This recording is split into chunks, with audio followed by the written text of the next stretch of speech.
யாழ்ப்பாணத்திலே போட்டி போடும் இலங்கை தமிழரசு கட்சியுடைய இந்த வேட்பாளர் அறிமுக கூட்டத்தை தலைமை தாங்கி நடாத்தி கொண்டிருக்கும் இலங்கை தமிழரசு கட்சியினுடைய தலைவர் சி.வி.கே. சிவஞானம் ஐயா அவர்களே, இலங்கை தமிழரசு கட்சியினுடைய பொதுச் செயலாளரும் ஜனாதிபதி சட்டத்தரணியும் அண்ணன் சுமந்திரன் அவர்களே, இலங்கை தமிழரசு கட்சியினுடைய பொருளாளர் ஐயா கனகசபாபதி அவர்களே, இன்றைய மேடையிலே வீட்டிற்கும் எங்களுடைய சாவச்சேரி முன்னாள் நகர சபையினுடைய தலைவி அவர்களே, மற்றும் இலங்கை தமிழரசு கட்சியினுடைய மாவட்ட கிளை உறுப்பினர்கள், தொகுதி கிளை உறுப்பினர்கள், மூலக்கிளையினுடைய உறுப்பினர்கள் மற்றும் கட்சியினுடைய அங்கத்தவர்கள், பொதுமக்கள், ஊடக நண்பர்கள் அனைவருக்கும் என்னுடைய மாலை நேர வணக்கத்தை நான் தெரிவித்துக் கொள்கிறேன்.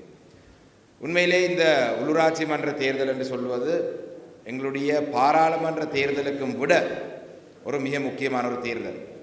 ஏனென்றால் இலங்கை தமிழரசு கட்சியினுடைய ஆசனங்களை உறுதிப்படுத்துவது, பாராளுமன்ற தேர்தலில் இருக்கும் எங்களுடைய ஆசனங்களை உறுதிப்படுத்துவது, அதிலே ஒரு பெரிய பங்கு எங்களுடைய உள்ளூராட்சி மன்ற சபைகளுடைய வேட்பாளருக்கு இருக்கின்றது. நான் நினைக்கிறேன், எங்களுடைய கடந்த பாராளுமன்ற தேர்தலிலே எங்களுடைய கட்சி மட்டுமில்லை, பல கட்சிகளுக்கு, வடக்கு கிழக்கு பூராகவும் இருக்கிற கட்சிகள் மட்டுமில்லை, ஏனைய கட்சிகளுக்கும் பாராளுமன்ற தேர்தலில் இருந்த ஒரு மிகப்பெரிய சவால் எங்களுடைய உள்ளூராட்சி மன்ற சபைகள் இல்லாமல் போனது, உள்ளாட்சி மன்ற சபையுடைய உறுப்பினர்கள் இல்லாமல் போனது ஒரு பாரிய ஒரு சவாலாக அமைந்திருந்தது. என்னென்று சொன்னால், பாராளுமன்றத்துக்கு நாங்கள் சென்றால் கூட நாங்கள் இருக்கிறது எதிர்கட்சியில். ஆனால் உள்ளூராட்சி மன்ற தேர்தல் உள்ளூராட்சி மன்ற சபைகளை பொறுத்தளவிலே நாங்கள் வடக்கு கிழக்கிலே அனைத்து சபைகளிலுமே அதிகாரத்துடன் இருக்கக்கூடிய, ஆட்சி அமைக்கக்கூடிய ஒரு சூழலில் இருக்கிற கட்சி என்று சொன்னால் இலங்கை தமிழரசு கட்சி மாத்திரம்தான். அந்த காரணத்தினால் இந்த உள்ளூராட்சி மன்ற சபைகளை நாங்கள் எங்களுடைய கைவசம் வச்சுக்கொள்வது மிக மிக முக்கியமான ஒரு விடயமாக தான் நான் பார்க்கின்றேன். எங்களுடைய அம்பாறை மாவட்டத்துடைய முன்னாள் பாராளுமன்ற உறுப்பினர் அண்ணன் கலையரசன் சொல்லுவார், தான் நாவிதன்வழி பிரதேச சபையினுடைய தவிசாளராக இருந்த பொழுது நாவிதன்வழி பிரதேசத்துக்கு பாராளுமன்ற உறுப்பினர்கள், மாகாண சபை உறுப்பினர்கள், அமைச்சர்கள் செய்ததை விட கூட அதிகமான வேலைகள், சேவைகள் அந்த மக்களுக்கு தான் நாவிதன்வழியுடைய பிரதேச சபை உறுப்பினர், பிரதேச சபை தவிசாளராக இருந்து கொண்டு செய்தார் என்றதை அடிக்கடி ஞாபகப்படுத்துவார்.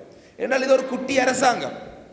இந்த குட்டி அரசாங்கத்தை எங்களுடைய கையிலே வைத்துக்கொண்டு அந்த பிரதேசத்தில் இருக்கும் மக்களுடைய பிரச்சனைகளை, அந்த பிரதேசத்தில் இருக்கும் குறைபாடுகளை நிவர்த்தி செய்வதன் ஊடாகவே எங்களுடைய கட்சி மீது மக்கள் மத்தியிலே இன்னும் ஒரு எழுச்சி ஏற்படும். மாகாண சபை தேர்தல் நடக்குமாண்டு இப்பொழுது தெரியாது. ஜனாதிபதி அவர்களை நாங்கள் கடந்த டிசம்பர் மாதம் சந்தித்த பொழுது மிக தெளிவாக சொன்னார், உள்ளூராட்சி மன்ற தேர்தலை முதல் நடத்துவோம், அதனைத் தொடர்ந்து நாங்கள் மாகாண சபை தேர்தலை நடத்துவோம் என்று. ஏனென்றால் அந்த கேள்வி வந்ததுக்கான காரணம் உங்கள் அனைவருக்கும் தெரியும். மாகாண சபை தேர்தலை நடத்துவதாக இருந்தால் சட்டத்திலே ஒரு சிறிய திருத்தம் செய்ய வேண்டும். அந்த திருத்தத்தை செய்வதற்காக ஜனாதிபதி சட்டத்தரணி அண்ணன் சுமந்திரன் அவர்கள் கடந்த பாராளுமன்றத்திலே ஒரு தனிநபர் பிரேரணை ஒன்றை முன்வைத்து, அந்த தனிநபர் பிரேரணை மூன்றாம் வாசிப்புக்கும் திகதி குறிப்பிடப்பட்டு ஜனாதிபதி ரணில் விக்ரமசிங்கவினால் அதை அகற்றப்பட்டது. அந்த திருத்தத்தை செய்தால் மாத்திரம்தான் மாகாண சபை தேர்தலை நடத்த முடியும். அந்த நேரத்திலே ஜனாதிபதியை சந்தித்த பொழுது நான் ஜனாதிபதியிடம் கேட்டிருந்தேன், கடந்த பாராளுமன்றத்தில் இவ்வாறு நடந்தது, இந்த பாராளுமன்றத்திலே அதை ஒரு தனிநபர் பிரேரணையாக நான் கொண்டு வரவா என்று கேட்ட பொழுது அவர் சொன்னார், இல்லை, அது அரசாங்கம் செய்யும், மிக விரைவாக நாங்கள் செய்வோம் என்று சொன்னார். சொல்லி 3 மாதங்கள் கடந்து விட்டது, 4வது மாதம் வந்து விட்டது. இதுவரைக்கும் அந்த சட்ட திருத்தத்தை பாராளுமன்றத்துக்கு கொண்டு வருவதற்கு எந்த ஒரு நடவடிக்கையும் எடுக்கவில்லை. அண்மையிலே நடந்த பார்லிமெண்ட் பிஸ்னஸ் கமிட்டி, பாராளுமன்ற விவகாரங்கள் தொடர்பான அந்த கூட்டத்திலே பிமல் ரத்நாயக்க அவைத்தலைவரிடம் நான் கேட்டிருந்தேன், இந்த திருத்தத்தை இந்த ஒரு சட்டம் மூலமாக அரசாங்கம் கொண்டு வருவீங்களா, இல்லை நான் கொண்டு வருவா, 4 மாதம் கடந்து விட்டது, கொண்டு வருவீங்களா? இல்லையா? இல்லை, நாங்கள் கொண்டு வருவோம் என்று சொன்னார். ஆனால் 2 நாட்களுக்கு முன்பாக கேபினட் பேச்சாளர் நலிந்த ஜெயதிஸ் அவர்கள் சொல்லியிருக்கிறார், மாகாண சபை தேர்தல் இந்த வருஷம் நடத்த மாட்டோம் என்று. அப்போ மாகாண சபை தேர்தலை கூட நடத்துவதற்கான இருந்த வாய்ப்பை இவர் இல்லாமல் செய்ய முயற்சிருக்கிறார் என்ற ஒரு சந்தேகம் எங்களுக்கு வருகின்றது. எது எப்படி இருந்தாலும் நான் நினைக்கிறேன், எங்களுடைய ஜனாதிபதி சட்டத்தரணி அவர்கள் அந்த தனிநபர் பிரேரணையை முன்னெடுக்கிறதுக்கான சகல ஆலோசனையும் வழங்கியிருக்கிறார். அடுத்த வாரத்திலே அந்த பாராளுமன்றத்துக்கு ஒரு தனிநபர் பிரேரணையாக அந்த சட்டமூலத்தை கொண்டு வந்தால் அரசாங்கம் அதுக்கு பிறகு சொல்றதுக்கு நொண்டி சாட்டுகள் எதுவும் இல்லாமல் இருக்கும். அதை நாங்கள் செய்ய வேணும். ஆனால் அந்த மாகாண சபை தேர்தல் நடக்கும் பொழுதும் கூட அந்த மாகாண சபை தேர்தலில் அதிக அளவான ஆசனங்களை நாங்கள் எடுக்கிறதா இருந்தால் எங்களுடைய இந்த உள்ளூராட்சி சபைகளில் எங்களுடைய அதிகாரத்தை நாங்கள் கைப்பற்றினால் இன்னும் அதை இலவாக அந்த மாகாண சபையை நாங்கள் கைப்பற்றக்கூடியதாக இருக்கும். ஏனென்றால் இன்று யாழ் மாவட்டத்தை பார்க்கும் பொழுது பாராளுமன்றத்துக்கு போகும் பொழுது மிகவும் கவலையாக இருக்கின்றது. பாராளுமன்றத்தை ஆளும் கட்சியை சேர்ந்தவர்கள் ஒவ்வொரு முறையும் நாங்கள் தமிழர் தரப்பில் இருக்கும் ஒரு பிரச்சனையை பேசும் பொழுது எழுந்து சொல்லும் ஒரே ஒரு விடயம், உங்களை எங்களுடைய மக்கள் நிராகரித்திருக்கிறார்கள், வடமாகாணத்தில் இருக்கும் தமிழ் மக்கள் எங்களுக்கு அங்கீகாரத்தை தந்திருக்கிறார்கள், நீங்கள் அதை பேச வேண்டிய அவசியம், அதை நாங்கள் பேசலாம் என்று சொல்கிறார்கள். மட்டக்களப்பை மட்டும் அப்படி சொல்லலாம். அவர்கள் அப்படி சொல்லும் பொழுது நான் அவர்களிடம் சொல்கிறது, ஜனாதிபதி தேர்தலிலே மட்டக்களப்பு மாவட்ட மக்கள் உங்களை நிராகரித்தார்கள், பாராளுமன்ற தேர்தலிலே மட்டக்களப்பு மாவட்ட மக்கள் நிராகரித்தார்கள், உள்ளூராட்சி மன்ற தேர்தலிலே மட்டக்களப்பு மாவட்ட மக்கள் உங்களை நிராகரிப்பார் என்ற செய்தியை நான் பாராளுமன்றத்தை பயமில்லாமல் சொல்லியிருக்கின்றேன். அதை நாங்கள் நடத்தி காட்டுவோம். மட்டக்களப்பிலே அனைத்து சபைகளையும் நாங்கள் கைப்பற்றுவோம். ஆனால் யாழ் மாவட்டத்தை பார்க்கும் பொழுது, வடமாகாணத்தை பார்க்கும் பொழுது மிகவும் ஒரு மனவேதனையாக இருக்கின்றது. ஆனால் இறைவன் நமக்கு ஒரு சந்தர்ப்பத்தை தந்திருக்கிறார். 6 மாதத்துக்குள்ளே ஒரு சந்தர்ப்பத்தை தந்திருக்கிறான். இந்த உள்ளூராட்சி மன்ற தேர்தல் கடந்த பாராளுமன்ற தேர்தலில் எங்களுடைய தமிழ் மக்கள், வடமாகாணத்தில் இருக்கும் தமிழ் மக்கள் செய்த தவறை நிவர்த்தி செய்வதற்கான ஒரு வாய்ப்பாக தான் இந்த 6 மாத கால பகுதிக்குள்ளே இந்த சந்தர்ப்பம் கிடைத்திருக்கின்றது. நான் நினைக்கிறேன் எல்லாம் சாப்பிட்டு வந்து கொஞ்சம் சவுப்பாக இருக்கிறீங்க போல தெரியுது. எல்லாம் சபையும் எடுப்போம் என்று சொன்னாலே சந்தோஷத்தை காணல. சரி, இந்த தேர்தலிலே நாங்கள் இலங்கை தமிழரசு கட்சிக்கு நாங்கள் வாக்கு கேட்டு போவதற்கு, எங்களுடைய மக்களுக்கு முன்னிலே நாங்கள் போகிறதுக்கு பல காரணங்கள் இருக்கின்றது. இந்த என்பிபி அரசாங்கத்தை பொறுத்தளவிலே சரி, வடமாகாணத்தில் இருக்கும் மக்கள் கடந்த தேர்தலில் ஆதரவு அளித்தார்கள். இந்த ஆதரவு அளித்ததுக்கு பின்னணியிலே சில விடயங்கள் இருக்கலாம். நாங்கள் அதை யோசித்து பார்த்தால் மக்கள் நேர்த்திருக்கலாம். 75 வருடங்களாக மாறி மாறி இந்த நாட்டை ஆட்சி செய்த கட்சிகள் இந்த நாட்டினுடைய பொருளாதாரத்தை கட்டியெழுப்பவில்லை. இந்த நாட்டினுடைய பொருளாதாரத்தை கட்டியெழுப்பாத காரணங்கள் எங்களுடைய பொருளாதாரம் அடிபட்டு போய் கொண்டிருக்கின்றது. எங்களுடைய இளைஞர்கள் நாட்டை விட்டு வெளியேறி செல்கிறார்கள். பொருளாதாரத்தை இவர்கள் கட்டியெழுப்பார் என்ற நம்பிக்கையிலே சில நேரத்திலே வடமாகாணத்தில் இருக்கும் மக்கள் அவருக்கு வாக்களித்திருக்கிறார். ஆனால் ஆட்சிக்கு வந்து 6 மாதத்துக்குள்ளே சில உதாரணங்களை சொல்லி காட்டுகின்றேன். அவங்களுடைய பொருளாதாரத்தை கட்டியெழுப்பது எவ்வாறு இருக்கின்றது என்று உங்களுக்கு தெரியும். கடந்த சில மாதங்களுக்கு முன்பாக நாட்டிலே ஒரு அரிசி தட்டுப்பாடு வந்தது. அரிசி தட்டுப்பாடு வந்ததுக்கான காரணம் என்னென்னு சொன்னார்கள், உங்களுடைய வீட்டிலே எங்களுடைய வீட்டில் இருக்கும் பூனையும் நாயும் சாப்பிட்டு தான் அரிசி தட்டுப்பாடு ஏற்பட்டதுன்னு சொன்னார்கள். கேட்டிருந்தீங்களா? இல்லையா? அரிசி தட்டுப்பாடு வந்ததுக்கான காரணம் வீடுகளில் இருக்கும் நாயும் பூனையும், வளர்க்கிற நாயும் பூனையும் சாப்பிட்டு தான் நாட்டிலே அரிசி தட்டுப்பாடு வந்ததுன்னு சொன்னார்கள். அந்த அளவுக்கு தான் அவங்களுடைய பொருளாதாரம் சம்பந்தமான அறிவு இருக்கின்றது. தேங்காயுடைய தட்டுப்பாடு வந்தது. என்ன சொன்னார்கள்? நீங்களும் நானும் சொதியும் சம்பளம் சாப்பிட்றதால தான் தேங்காய் தட்டுப்பாடு வந்திருக்குன்னு சொன்னார்கள். சொன்னார்களா இல்லையா? சொன்னார்களா இல்லையா? எல்லாரும் இந்த தேங்காய் பூ சாப்பிட்றதில்ல போல, சம்பல் சாப்பிட்ற இல்லையா? ரைட். அந்த வகையிலே இந்த பொருளாதாரத்தை கட்டியெழுப்பதை பற்றி கூட நாட்டிலே தேங்காய் தட்டுப்பாடு இருக்குன்றதுக்கு பல காரணங்கள் இருக்கு. இதை கூட சரியாக ஆராய்ந்து இதுக்கு ஒரு தீர்வை முன்வைக்க தெரியாத ஒரு அரசாங்கம் தான் இன்று இந்த நாட்டில் இருக்கின்றது. அதையும் தாண்டி சில விடயங்களை பார்க்கலாம். இன்று அமெரிக்கா வரி 44% எங்களுடைய இந்த நாட்டில் இருந்து அமெரிக்காவுக்கு ஏற்றுமதி செய்யும் பொருட்களுக்கு வரி அறுவடை செய்ய போறார்கள். இதை பற்றி பாராளுமன்றத்திலே பாராளுமன்ற விவகாரம் தொடர்பான குழுவிலே எதிர்கட்சியில் இருக்கிற நாங்கள் அவைத்தலைவரிடம் முன்வைத்திருந்தோம். இப்படி ஒரு திட்டம் ட்ரம்ப் ஆட்சியின் கீழே இது நடக்கப் போகின்றது. 2 மாதங்களுக்கு முன்பாக இது தொடர்பாக நாங்கள் பாராளுமன்றத்தில் ஒரு குழு ஒன்றை நியமிக்க வேண்டும். இந்த பாராளுமன்றத்தை நியமிக்கிற குழு நடக்குதோ நடக்கலையோ எங்களால் செய்யக்கூடிய முயற்சியை நாங்கள் எடுக்க வேண்டும். அமெரிக்காவுடன் நாங்கள் பேச வேண்டும். எங்களுடைய இந்த நாட்டிலே இந்த 44% வரியை அதிகரித்தால் ஆட தொழிற்சாலைகளிலே உற்பத்தி செய்கிற பொருட்கள் அனைத்தும் பாதிக்கப்படும். இதை நாங்கள் சொல்லியிருந்தோம். அந்த நேரத்திலே சொன்னார்கள், ஏதோ ட்ரம்ப்புக்கும் ட்ரம்ப்பை நாங்கள் கட்டுப்படுத்துவோம், இல்லாட்டி ட்ரம்ப்பை நாங்கள் கட்டுப்படுத்துவோம் என்ற வகையான ஒரு மனநிலை இருந்தார்கள். இன்று அது நடந்த பிறகு நாங்கள் சொன்ன அந்த ஆலோசனை 2 மாதங்களுக்கு முன்பாக ஜனாதிபதி இன்றைக்கு நடைமுறைப்படுத்துறதுக்கு முயற்சிருக்கிறார். நாட்டிலே கடன் மறுசீலமைப்பு செய்து 2028ஆம் ஆண்டில் இருந்து நாங்கள் மீண்டும் எங்களுடைய கடனை நாங்கள் செலுத்த வேண்டிய காலம் வந்துவிடும். 2028ஆம் ஆண்டு வந்தால் நாட்டுக்குள்ளே இதுவரைக்கும் ஒரு பாரிய முதலீடாக இருக்கட்டும், ஒரு சிறிய முதலீடாக இருக்கட்டும், எந்த ஒரு நிதி ஒதுக்கீடும், அந்நிய செலவாணி வரக்கூடிய வகையான எந்த ஒரு முதலீடும் இந்த நாட்டுக்குள்ளே இன்னும் வரவில்லை. அப்போ 2028ஆம் ஆண்டு வந்தால் நாடு மீண்டும் பங்களோத்திலே அடையக்கூடிய ஒரு சூழல் இருக்கின்றது. ஆனால் அதை பற்றி இவர்களுக்கு எந்த அக்கறையும் இல்லை. அவர்களுக்கு தேவை தாங்கள் தங்களுடைய கட்சியினுடைய கட்டமைப்பை வளர்க்கிறது மட்டும்தான் அவங்களுடைய நோக்கம். வடமாகாணத்திலிருந்து எங்களுடைய மக்கள் தெரிவு செய்து அனுப்பிய பாராளுமன்ற உறுப்பினருடைய நிலையை பாராளுமன்றத்தை பார்த்தால் பரிதாபமாக இருக்கின்றது. அவருடைய நிலைமையை பார்த்தால் பரிதாபமாக இருக்கின்றது என்றால் பேசுவதற்கே சந்தர்ப்பம் வழங்குகிறார்கள் இல்லை. என்னுடைய மட்டக்களப்பு மாவட்டத்தை சேர்ந்த சக பாராளுமன்ற உறுப்பினர் உட்பட வடமாகாணத்தை சேர்ந்த என்பிபியினுடைய பாராளுமன்ற உறுப்பினர்கள் பாராளுமன்றத்திலே இருக்கும் 225 பேரிலே 225, 224, 223, 222 இந்த வரிசையிலே தான் இருக்கிறார்கள். பாராளுமன்றத்தை செயல்பட்டவருடைய வரிசையில் பார்த்தால் என்றால் பேசுறதுக்கு கூட நேரம் ஒதுக்குறார்கள் இல்லை. சில பாராளுமன்ற உறுப்பினர்கள் எங்களை பார்த்து சொல்றார்கள், இந்த விடயத்தை உங்களால் முன்வைக்க முடியுமா என்றால், ஏனப்பா நீங்க செய்யலாதுன்னு கேட்டால் பதவி இல்லாமல் போகும் என்று பயம், பாராளுமன்ற ஆசனமே இல்லாமல் போய்விடும். சரி, நாட்டிலே இருக்கும் தமிழ் மக்களுடைய அடிப்படை பிரச்சனைகளை பற்றித்தான் உங்களால் பேச முடியாவிட்டாலும் கூட இந்த பொருளாதாரத்தை கட்டியெழுப்புற விடயங்களை பற்றியாவது நீங்கள் பேசலாம். ஒரு அமைச்சர் இருக்கிறார், மூக்கால தான் காய்ப்பார் என்று காய்ப்பார், இந்த நேரம் அவ்வளோதான் நடக்கும், இந்த என்று காய்ச்சிட்டு இருப்பார். அவர் கதைக்கிறது மட்டும்தான் இந்த வடமாகாணத்துக்கு கடந்த 6 மாதங்களாக நடந்திருக்கு.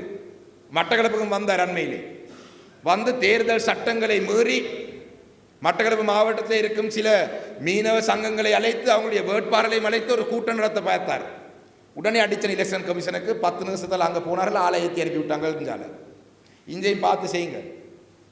ஏனென்றால் அவர்களால் இந்த வடமாகாணத்திலே கூட நாட்டிலே பொருளாதாரத்தை கட்டியிருப்பிற பேசினாலும் கூட அதோடு சேர்த்து இந்த வடக்கு மாகாணத்தில் இருக்கிற எங்களுடைய மக்களுடைய வாழ்க்கை தரத்தை உயர்த்த வேண்டும் என்றதுக்கு பேசுவதற்கு முடியாத நிலையில் இருக்கிறார்கள். வரவு செலவு திட்டத்திலே 5 பில்லியன் ரூபா வீதி அபிவிருத்தி கொண்டு ஒதுக்கப்பட்டது என்று பெருசாக பேசிக் கொண்டிருந்தார்கள். இந்த நாட்டிலே கடந்த 8 வருடங்களுடைய வரவு செலவு திட்டத்திலே இருக்கிற செலவழித்த வீதங்களை எடுத்து பார்த்தால் முதலீடு திட்டம், அதாவது கேபிட்டல் எக்ஸ்பெண்டிச்சர், என்ன சொல்றது,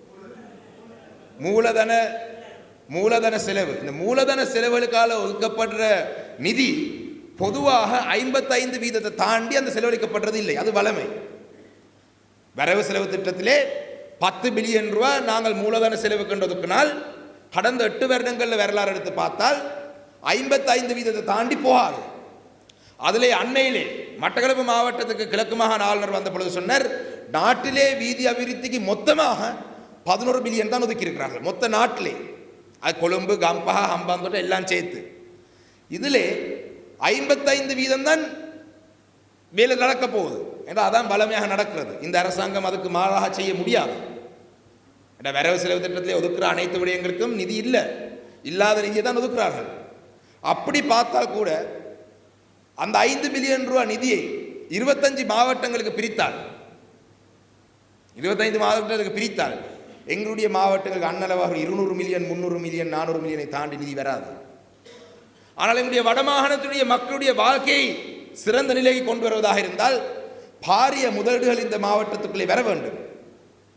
எங்களுடைய துறைமுகங்கள் இயங்க வேண்டும், விமான நிலையங்கள் இயங்க வேண்டும். பலாலி விமான நிலையம் இருக்கின்றது. இன்று 2 நகரங்கள் இருந்து மட்டும்தான் விமானங்கள் வரக்கூடியதாக இருக்கின்றது. இண்டிகோ ஏர்லைன்ஸ் ஊடாக 2 நகரங்கள், திருச்சியும் சென்னையும் மண்ணேக்கன். ஆனால் இந்த விமான நிலையத்தை விஸ்தரித்தால், இன்னும் அதிக அளவான நிதியை இதுக்கு ஒதுக்கினால், இன்னும் அதிகமான நாடுகளில் இருந்து, இந்தியாவில் இருக்கிற நகரங்கள் இருந்து விமானங்கள் வரக்கூடிய ஒரு சூழலை உருவாக்கலாம். ஆனால் அதை செய்வதற்கு ஏன் இந்த அரசாங்கம் தங்களுடைய வரவு செலவு திட்டத்தில் நிதி ஒதுக்கவில்லை? இதை நீங்கள் கேட்க வேண்டும். எங்களுடைய மன்னாரிலே இருந்து தலைமன்னார் ராமேஸ்வரம் வரைக்கும் போகும் அந்த துறைமுகத்துக்கு அந்த ஜெட்டி இல்லாட்டி அந்த துறைமுகம் வந்து அந்த நிப்பாட்டுற அந்த இடம் அது கட்டுறதுக்கு காசு இல்லைன்னு தான் கடந்த அரசாங்கம் சொன்னது. அதனால தான் அந்த சேவை ஆரம்பிக்கவில்லை. அதுக்கு எஸ்டிமேட்டும் எடுத்து வைத்திருந்தார்கள்.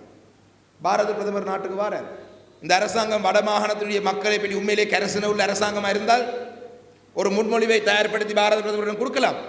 வடக்கு மாகாணத்துடைய பொருளாதாரத்தை கட்டியெழுப்பதற்கு பலாலி விமான நிலையத்தை தரமியத்துக்கு நிதி தாருங்கள் என்று சொன்னால் நான் அறிந்த வகையில் நிச்சயமாக நிதி கிடைக்கும். எங்களுடைய கிழக்கு மாகாணத்திலே உங்களுக்கு நான் வட மாகாணத்தினால சொல்லியிருக்கு 5 பில்லியன் இதுக்கு, 1 பில்லியன் இதுக்கு வரதோ வரலையோ சொல்லியிருக்கு. எங்களுக்கு ஒன்றுமே இல்லை, கரையும் தேவையில்லை என்றால் எப்படியும் வரப்போகிற காசு இல்லை, இது வரப்போகிற காசு இல்லை. ஆனால் திருவண்ணாமலை துறைமுகத்தை கட்டியெழுப்போம், ஒரு இயற்கை துறைமுகம், இதை கட்டியெழுப்பதனூடாக கிழக்கு மாகாணத்துடைய மக்களுடைய வாழ்க்கையை கூட்டலாம் என்ற சிந்தனை அரசாங்கத்துக்கு இல்லை. முழுக்க முழுக்க இந்த அரசாங்கம் இனவாதமான ஒரு அரசாங்கம் தான். மஹிந்த ராஜபக்ச கோட்டாபய ராஜபக்சாவது சொன்னார்கள், நாங்கள் சிங்கள ஜனாதிபதிகள், சிங்கள மக்களுடைய ஜனாதிபதி, சிங்கள மக்களுடைய அரசாங்கம், இது சிங்கள மக்களுக்கு தான் நாங்கள் எல்லாம் செய்வோம் என்று சொன்னார்கள். இவர்கள் அதை சொல்ல மாட்டார்கள். ஆனால் நடக்கிற முழுதும் அப்படித்தான் நடக்கின்றது. செய்கிற எல்லா வேலை திட்டங்களும் இப்படியே தான் இருக்கின்றது. ஆனால் துரதிருஷ்டவசமாக எங்களுடைய மக்கள் தெரிவு செய்து அனுப்பின பாராளுமன்ற உறுப்பினர்களுக்கு இதை தட்டி கேட்க முடியாத சூழலில் இருக்கிறார்கள். பொருளாதாரத்தை பற்றியும் கதைக்க இயலாது. சரி, எங்களுடைய வடக்கு கிழக்கிலே தமிழ் மக்களுடைய நிரந்தரமான பிரச்சனையாக இருக்கும், எங்களுடைய நிரந்தரமான அரசியல் தீர்வு இல்லாட்டி பொறுப்பு கூறல் விடயத்தை பற்றி ஏதாவது பேசலாம் என்று பார்த்தால் அதை பற்றியும் ஒன்றும் பேச முடியாது. அரசியல் கைதிகளை ஒரு குறிப்பிட்ட தினங்களுக்குள்ளே விடுதலை செய்வோம் இந்த அரசாங்கம் சொன்னது. இன்று நாட்டினுடைய நீதி அமைச்சர் கேட்கிறார், அரசியல் கைதி என்ற யாரு? அப்படி அரசியல் கைதி என்ற அந்த பெயரிலே ஒருவரும் இல்லை என்று நாட்டுடைய நீதி அமைச்சர் சொல்றார். அவரை தனிப்பட்ட நேற்று முன்தினம் நான் மற்ற யாழ்ப்பாணத்துக்கு வந்திருந்ததோ ஒரு கருத்திலே சொல்லி போயிருக்கிறார். ஆனால் நேரடியாக கண்ட பொழுது அவர் சொன்னார், அரசியல் கைதிகளுடைய விடுதலை பற்றி நாங்கள் ஒன்றும் செய்யலாம், நாங்கள் எந்த ஒரு அழுத்தமும் சட்டம் அதிபருக்கு கொடுக்க முடியாது. நான் சொன்னேன், அழுத்தம் கொடுக்குறேன்னு சொன்னால் புலியான விஷயங்களை நீங்கள் அழுத்தம் கொடுக்கக்கூடாது. அதாவது ஜட்ஜை மாற்று, இவரை மாற்று, அவரை மாற்று, இந்த வழக்கு நாடு அப்படி செய்யக்கூடாது. ஆனால் நீண்ட காலமாக சிறையிலே இருக்கும் அரசியல் கைதிகளுடைய விடுதலை விஷயம் தொடர்பாக நீங்கள் கரிசனை செலுத்த வேணும், நீங்கள் தலையிட வேணும். அதுக்கு எந்த பதிலும் இல்லை. காணாமாக்கப்பட்டவருக்கு நீதி வேணும் என்று நாங்கள் சொன்னோம். அதுக்கு விஜித ஹேரத் எங்களுடைய வெளிவிவகார அமைச்சர் என்ன சொல்லியிருக்கிறார்? கடந்த அரசாங்கம், அதாவது பாதிக்கப்பட்ட சமூகம் நிராகரித்த அந்த பொறிமுறையை பற்றி மீண்டும் ஜெனீவாக்கு சென்று சொல்லி வந்திருக்கிறார். பாதிக்கப்பட்ட சமூகத்தினுடைய பிரதிநிதிகள் நாங்கள், பாதிக்கப்பட்ட சமூகம், காணாமாக்கப்பட்டவர்களுடைய சங்கம் நிராகரித்திருக்கிறார்கள். ஒரு நீதித்துறையோட, ஒரு நீதிமன்றத்தோட சம்பந்தப்படாத சர்வதேச தலையீடு இல்லாத ஒரு பொறிமுறையை நாங்கள் நிராகரிக்கிறோம் என்று மக்கள் சொல்லியிருக்கிறார்கள். ஆனால் தேர்தல் காலத்தை வேறொன்றை சொல்லிவிட்டு இன்று அவர்களும் கடந்த அரசாங்கம் சொன்ன அதை விட இதை சொல்லி குற்றவாளிகளை, இராணுவத்தினரை குற்றம் செய்த இராணுவத்தினரை பாதுகாக்கிறதுக்கு அவர்களும் முயற்சியில் ஈடுபடுறார்கள். மாகாண சபை தேர்தல் நடத்துறது நான் இப்போ சொன்னான், அமைச்சர் சொல்லியிருக்கா, சில நடக்கும் நடக்காதுன்னு சொல்றேன். அப்போ எங்களுடைய அதிகார பயிர்வு விடயங்களே கையிலே இருக்கிற விஷயத்தை கூட இந்த அரசாங்கம் தரப்போவதில்லை. இறுதியாக எங்களுடைய அரசியல் தீர்வு, ஒரு நிரந்தரமான அரசியல் தீர்வுக்கு ஒரு புதிய அரசியல் அமைப்பை உருவாக்குறதை பற்றி பேச்சுவார்த்தையே இல்லை. ஏனென்றால் ஜனாதிபதிக்கு பயம். புதிய அரசியல் அமைப்பை கொண்டு வர வேண்டியதாக வந்தால் நிறைவேற்ற அதிகார முறையை ஒழிக்க வேண்டும் என்று வரும். நிறைவேற்ற அதிகார முறையை ஒழிக்க வேண்டிய வந்தால் தனக்காப்புலும் என்றதுக்கு அவருக்கு பயம். எல்லாம் சுயநலம். தமிழ் மக்களை ஏமாற்றி தமிழ் மக்களுடைய வாக்கை எடுத்து இன்று தமிழ் மக்களை நடுத்தெருவிலே விடுற அளவுக்கு இந்த அரசாங்கத்துடைய செயல்பாடு இருக்கின்றது. சிலர் சொல்லலாம், பரவாயில்லை, நாங்கள் திசை காட்டிக்குத்தான், நாங்கள் இருந்து பார்ப்போம், என்பிபிக்கு கொடுத்து பார்ப்போம். கொடுத்து பார்த்தீங்கன்னு சொன்னால் அப்படியே பார்த்துட்டு இருக்க வேண்டியது தான். கொடுத்து பார்த்தீங்கன்னு சொன்னால் அப்படியே பார்த்துட்டு இருக்க வேண்டியது தான். அதை விட ஒன்றும் நடக்காது. அந்த வகையிலே இந்த உள்ளூராட்சி மன்ற சபை தேர்தல் இந்த வடமாகாணத்தில் இருக்கும் மக்கள், வடக்கு கிழக்கில் இருக்கும் தமிழ் மக்கள், தமிழ் பேசும் மக்கள் அரசாங்கத்துக்கு ஒரு சரியான ஒரு பதிலடியை கொடுக்கிறதுக்கான ஒரு சந்தர்ப்பமாக நாங்கள் இதை பயன்படுத்திக் கொள்ள வேண்டும். இந்த சந்தர்ப்பத்தை நாங்கள் இழந்தோம் என்று சொன்னால் சொல்லுவார்கள், நாட்டிலே தமிழ் மக்கள் இருக்கும் ஒரே ஒரு பிரச்சனை இந்த ராஜா உப்பு மட்டும்தான். ராஜா உப்பு, ராஜ உப்பு மட்டும்தான் பிரச்சனை. ராஜ உப்பு போல ஏதாவது ஒன்று ரெண்டு விஷயங்களை செய்தால் எங்களுடைய தமிழ் மக்கள் சந்தோஷமாக இருப்பார்கள் என்றதை நாங்களே உறுதி செய்த வகையான ஒரு விஷயமாக போய்விடும். அந்த வகையிலே அன்பான எங்களுடைய இந்த வந்திருக்கும் வேட்பாளர் நீங்கள் அனைவரும் இந்த அடுத்த இருக்கும் மே மாதம் 6ஆம் தேதி வரைக்கும் இருக்கும் இந்த குறிப்பிட்ட தினங்களுக்குள்ளே முடிந்த வரைக்கும் உங்களுடைய வீடுகளுக்கு நீங்கள் ஏறி இறங்குங்கள்.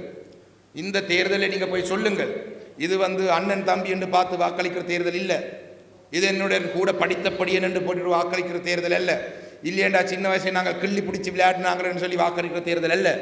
இது எங்களுடைய அரசாங்கத்துக்கு தமிழ் மக்களுடைய அரசியல் அபிலாசைகள் என்னன்றதை சொல்ற ஒரு தேர்தலாகவே தான் நான் இந்த தேர்தலை பார்க்கிறேன். அந்த வகையிலே உங்களால் முடிந்த வரைக்கும் அடுத்த ஒரு சில தினங்களுக்குள்ளே, அடுத்த மாதத்துக்குள்ளே நீங்கள் உழைக்க வேண்டும். உங்களுடைய உழைப்பினூடாகத்தான் எங்களுடைய நிரந்தரமான ஒரு அரசியல் தீர்வு, அதே போல் எங்களுடைய எத்தனையோ உயிர்களை நாங்கள் தியாகம் செய்த நாங்கள், இந்த தியாகங்கள் அனைத்தும் வீணாக செய்த தியாகங்கள் இல்லை என்றதை சொல்றதுக்கான திகதி இந்த மே மாதம் 6ஆம் தேதி. அந்த வகையிலே முடிந்த வரைக்கும் உழைத்து இலங்கை தமிழரசு கட்சி இந்த யாழ்ப்பாணத்தில் இருக்கும் 17 சபைகளையும் ஆட்சி அமைக்கக்கூடிய வகையாக செயல்படுங்கள் என்று கேட்டு விடைபெறுகிறேன். நன்றி.